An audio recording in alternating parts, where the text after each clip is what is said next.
Picture this. You are standing in the sudden, cooling silence of the deep desert. Mm, The sun has just vanished over the horizon, and the temperature is, it's just plummeting. right.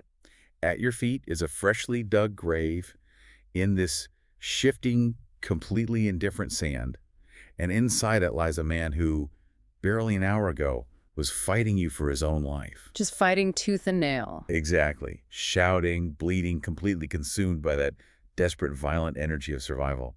And now he's just a motionless casualty of the wasteland. Yeah, it's bleak. You bury him. You spend a sleepless night staring up at the vastness of the cosmos, just contemplating how incredibly fragile human existence really is. Yeah, How quickly a man who lives by the sword rots forgotten in the dunes. right. But then dawn breaks. You walk over to a spring to wash the dust from your face. You take a drink from a leathern bottle. You eat a few dates. And right there in the dirt, dropped by fleeing bandits, you see a shimmer. Oh, wow. Yeah. You brush away the sand and pull loose a heavy, solid gold necklace. Set in the center is a fiery gemstone the size of a hen's egg. The author just hits us with this jarring, almost violent juxtaposition right out of the gate. I mean, in the span of a single night, the narrative forces you to confront the absolute worthlessness of a human body once the life leaves it. Yeah. And then, immediately, it hands you a treasure of immense, enduring physical value. It completely throws you off balance. Yeah. And that cinematic, slightly mysterious atmosphere, well, that's exactly the tone of our deep dive today. Definitely. We are pulling from a fascinating stack of sources today. It's a gripping historical fiction excerpt following a character named Zayn, and we're pairing that alongside actual historical accounts of Babylonian siege warfare and ancient urban destruction. It's a really unique mix. It is, and our mission isn't just to walk through an atmospheric story. We want to unpack the actual mechanics of suspense here. Right, how the author actually builds it. Yeah, exactly. Examining how claustrophobia is constructed, how trust is forged in a city reduced to ashes, the crushing psychological weight of surviving a massacre, and of course the incredibly tense journey to find a fallen prince. So treat this conversation like an analytical fireside ghost story. I love that framing because the mechanics of suspense, they start functioning in that very first scene. For sure. The desert setting establishes the rules of the world Zayn is navigating, and more importantly, it establishes his psychological baseline. I mean, a lesser character might see that massive gemstone as like a cursed object tied to the blood that was just spilled. Yeah, or an excuse to just abandon the mission entirely, like, I'm rich, I'm going home. Exactly. But Zayn doesn't do that. I look at the desert setting almost like a massive, indifferent casino.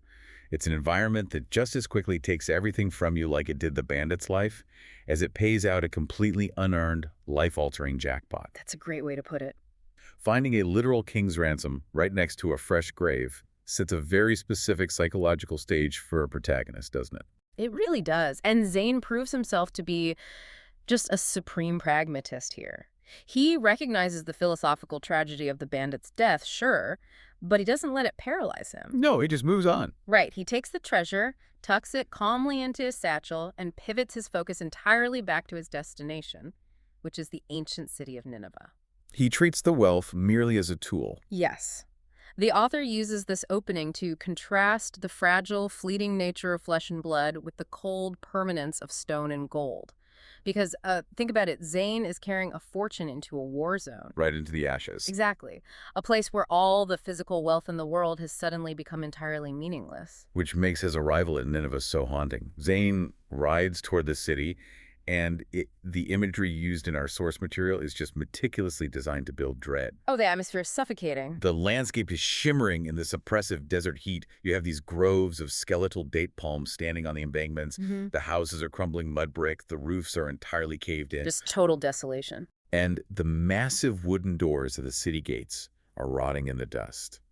The grand palatial mansions and temples, I mean, they're just heaps of charred timber and ash. And our historical sources note that the armies of Nebuchadnezzar, the king of Babylon, leveled the city with terrifying efficiency. Yeah. Historically speaking, Babylonian siege warfare was designed not just to defeat an enemy military, but to dismantle the enemy's society at a structural level. Okay, so I kept reading those historical accounts and pushing back on this idea of Nebuchadnezzar's efficiency, though. How so? Well, if his goal was to ruthlessly level the city to the dust, why leave anyone alive at all? Ah, I see what you mean. Yeah, because Zayn sees people moving through the wreckage. There are a few meager shops open. And most notably, there's a Babylonian military governor actively ruling from the royal palace, which, by the way, is deliberately left as the only major building still standing. Right. Leaving a garrison and a governor to rule over a carcass, Yeah. it just feels contradictory to total destruction. It does seem that way, but the brutality of ancient conquest operates on a very specific cold logic. Right. Total extermination leaves you with a pile of useless rocks. True conquest is about psychological subjugation. If you break the spirit of the populace but leave them breathing, well, you generate a revenue stream. So the governor's just there to extract taxes from the surviving peasants, Exactly. keeping them alive just to bleed them dry. Yes, and the physical destruction of the city serves that psychological warfare. When the locals tell Zayn that Nineveh was devoured by the evil eye, they are expressing a profound spiritual defeat. Wow. Tearing down the mansions and burning the temples wasn't just about breaking stones. It was an intentional erasure of the city's identity, its connection to the divine. And leaving the royal palace intact for the Babylonian governor. It sends an inescapable daily message to the survivals. It says, your gods are gone, your leaders are dead, and your conquerors now occupy the exact center of your world. Man, that is grim. And because Nebuchadnezzar has literally rearranged the physical geography of the city, Zayn's map is utterly useless. Oh, completely useless. He has instructions from an Elamite queen that Prince Marut is hiding in a cave near the Western Gate. But the Western Gate doesn't exist anymore. It is just a mound of rubble. The author cleverly uses the historical reality of the siege to strip away the protagonist's tools here. Zayn can no longer navigate by landmarks. Right. He is forced to seek out local human intelligence, which immediately escalates the suspense. Because interacting with the locals in a paranoid, militarily occupied city is infinitely more dangerous than just reading a map. 1,000 times more dangerous. And that necessity leads to just a masterclass in tension building when Zayn encounters the old honey cellar. Such a great scene. The sun is going down, and Zayn is exhausted. The text points out there are no inns or caravanserais left, which again highlights how deeply the infrastructure of hospitality has been obliterated. Zayn approaches the old man, claiming to be a physician from Elam, and asks for a place to stay. And the old man starts mourning how travelers used to be housed in beautiful courtyards, but now there is only desolation. Yeah. But then Zayn quietly offers a single silver coin for a night's lodging. And the shift in the old man's demeanor is just instantaneous. The narrative specifically notes his face warms at once with a practiced hospitality. Yeah. He immediately pivots to saying, my home is yours, it is our duty to serve the stranger. Think about how our own social norms vanish during a modern crisis. Like people fighting over emergency supplies or generators during a massive blackout. Exactly. That single silver coin represents the exact moment. Ancient, sacred codes of hospitality turn into a raw transaction. The coin just cuts right through the despair. It perfectly illustrates the desperate economy of a ruined city. When a society collapses, morality usually has a price tag attached to it. Oh. I mean, the residents don't even have roofs over their own heads anymore. The old man takes Zayn to his house, and it is totally destroyed except for one tiny, cramped rear chamber. Right. Zayn actually ends up sleeping on a sheepskin on the roof. Yeah. The coin buys him that small patch of safety on a ruined roof, but more importantly, it buys him proximity. It creates a dangerous opening. By securing a place to rest, Zayn buys the time he needs to establish a deeper emotional connection with someone who intimately knows the ghosts of the city. Yes. They are sitting on this roof in the dark, and the story shifts from this grand historical destruction to an intense claustrophobic intimacy. The old man transitions from being a transactional host to suddenly pouring out his deepest trauma. Heartbreaking. He recounts the massacre in harrowing detail. He describes the soldiers breaching the walls, the looting, the fires, and he confesses a crushing survivor's guilt. He talks about hiding in the dark chamber, wanting to rush out with a sword to defend his home, but weighing his frail old age against the soldier's youth. And ultimately, he chooses to stay hidden while his world burned. The author slows the pacing down tremendously here to build emotional weight. And Zayn uses that profound vulnerability. Maintaining his cover as a physician, he leans into the trauma. He probes the old man, asking if the entire royal family was truly slaughtered in the fires. And the old man confirms that Nebuchadnezzar wanted to erase their name from the earth forever. Not a single soul was meant to survive. But then Zayn makes his move. He delicately drops the rumor. He heard a wounded prince still lives. And the old man's reaction is pure, visceral terror. He starts hissing, shh, quietly. Soldiers prowl like mad dogs. He's terrified. But Zayn plays his trump card. He leans hard into his healer persona, expressing a deep desire to mend the broken prince and see the name of the royal house endure. And the old man is so overcome with emotion that he kisses Zayn's forehead and agrees to take him to the prince. Zayn is utilizing a very calculated form of tactical empathy here. I kept reading this part thinking the old man was acting completely irrationally, though. It feels at first glance almost like a plot hole. Why do you see that? Well, the old man explicitly says a foreigner does not travel all this way out of idle curiosity.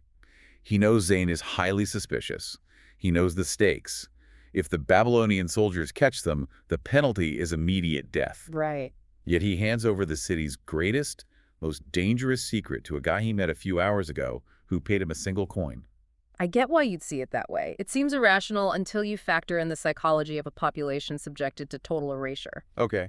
The old man is starved for hope. Think about it. When you are physically starving, you might eat something dangerous just to stop the hunger pangs. Yeah, that's true. When you are psychologically starving for a future, you will trust a suspicious stranger if they offer you even a glimmer of restoration. Nebuchadnezzar didn't just try to kill the royal family, he tried to kill the very idea of Nineveh. And Zayn represents the antidote to that erasure. Exactly. The mere presence of a supposed healer offering to restore the last lamp of the royal house overrides the old man's well-earned paranoia. Zayn expertly manipulates that survivor's guilt we talked about. Because the old man feels intense shame for hiding in the dark. Right. By helping this physician save the prince, the old man finally gets to fight back. He gets a chance at redemption. But with the old man's allegiance secured, the simmering psychological thriller on the rooftop transitions into a very physical, very immediate danger. Yes, the stakes become very real. At first light, words have to turn into action. They have to navigate a landscape crawling with Babylonian patrols, which the locals call wolves, to actually reach the prince. The author brilliantly shifts the sensory language here to escalate the tension. We move from the exposed open air of the ruined city roof into an increasingly tight, hidden environment. They disguise themselves as peasants on mules and ride out of the city deep into the sand dunes. And the sequence that follows is incredibly cinematic. Very visual. They reach a high ridge. The old man makes them stop, climbing atop a fallen stone pillar to anxiously scan the horizon in every direction for soldiers. They tie their mules in a thicket. They approach a hidden opening in the hillside, completely obscured by a curtain of tangled vines. And as they step into the darkness, the air grows thick with moisture and the heavy smell of damp earth. The narrative restricts the reader's point of view to Zayn's limited knowledge here. Every shadow could hide a Babylonian soldier. Every single sound is magnified. The author engages all the senses to physically build claustrophobia as they descend. The shift from the expansive infinite desert at the beginning of the story to this dark, damp cave is so stark. It is like descending into a submarine while navigating enemy waters. Oh, that's a perfect comparison. The pressure around you feels crushing. The air is heavy. You know that one wrong move, one loud noise, or one missed signal means instant death? And there is absolutely no escape route once you're submerged. And just like a submarine, this cave operates in an environment that is fundamentally hostile to human life. The occupation above them is actively hunting for the very secret they are walking toward. Yeah. As they reach a large stone wall deep inside the cavern, we see the final, desperate layers of security. The old man takes out a piece of iron and strikes the stone 4 deliberate times. It is such a fragile defense system. It really is. Look at what it takes to protect this prince compared to the old world. The defense mechanism isn't an army. It isn't a fortified mud brick wall or a grand palatial gate. Because the massive walls of Nineveh failed. Exactly. The organized armies failed. The new defenses of the royal bloodline are built entirely on the fragility of human devotion. Oh. It's the desperate hope of an old honey cellar. It's a secret code knocked on a rock in the damp dark. And the final layer of that defense emerges from the shadows the moment the knock is answered. Kanu, the tall, dark-skinned Elamite slave, steps out with a flickering torch. Yeah. And the absolute second his eyes fall on Zayn, he moves with terrifying, instinctual speed. He draws a dagger and presses the cold blade right to Zayn's throat. Kanu doesn't ask questions first. His fierce loyalty requires him to secure the threat with violence and verify the stranger's identity later. It is a brilliant climax to the suspense that has been building since the rooftop. He demands to know if the old man truly trusts this stranger. The old man vouches for him, saying he trusts the physician with his life. So slowly, Kanu lowers the blade. He leads them deeper into the rock until they arrive at a small open chamber. A single torch burns on the wall. And lying in the dim, trembling glow on a bed of dry grass is Prince Marut. And he's in terrible shape. His body is completely broken, and his breath is coming in ragged, painful gasps. The author strips away all the mythical royalty in this final visual. Throughout the story, the prince has been this abstract concept, right? The last lamp of the royal house, a symbol of endurance, a whispered rumor of rebellion. But when we finally see him, he isn't a symbol of a grand empire. He is just a fragile, bleeding, gasping human being on the floor of a cave. The cycle of the narrative closes perfectly here. Zayn started his journey standing over a freshly dug grave, looking down at a broken, bleeding bandit in the sand, reflecting on the grim fragility of human life. Yeah. And now, he is deep underground, looking down at a broken, bleeding prince on a bed of dry grass. The message is clear. Flesh is flesh, and it breaks just as easily whether you are a nameless outlaw or the heir to an ancient empire. The contrast forces us to reevaluate what true value is in a world that has been turned entirely upside down. We have followed Zayn on this massive atmospheric arc today. We started with a violent desert burial under the stars. We walked through the charred, skeletal remains of an obliterated civilization. We sat on a ruined roof, listening to the traumatic confessions of a broken man. And we ended up in a claustrophobic cavern, where the fate of a royal bloodline balances quite literally on the edge of a loyal slave's dagger. It's quite the journey. It reminds you how easily grand plans, massive palatial mansions, and entire societal structures can be reduced to rubble.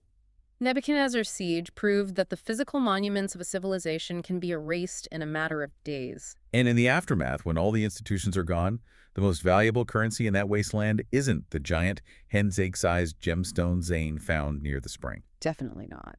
A piece of solid gold cannot buy you navigation through a ruined map. And it certainly cannot convince a paranoid slave to lower his dagger. The true currency of survival is the fragile, incredibly hard-won trust between strangers. Because without an old man's desperate hope, a slave's fierce devotion, and a secret knock on a stone wall, the gemstone in Zayn's satchel is really just another heavy rock in the dirt. Beautifully said.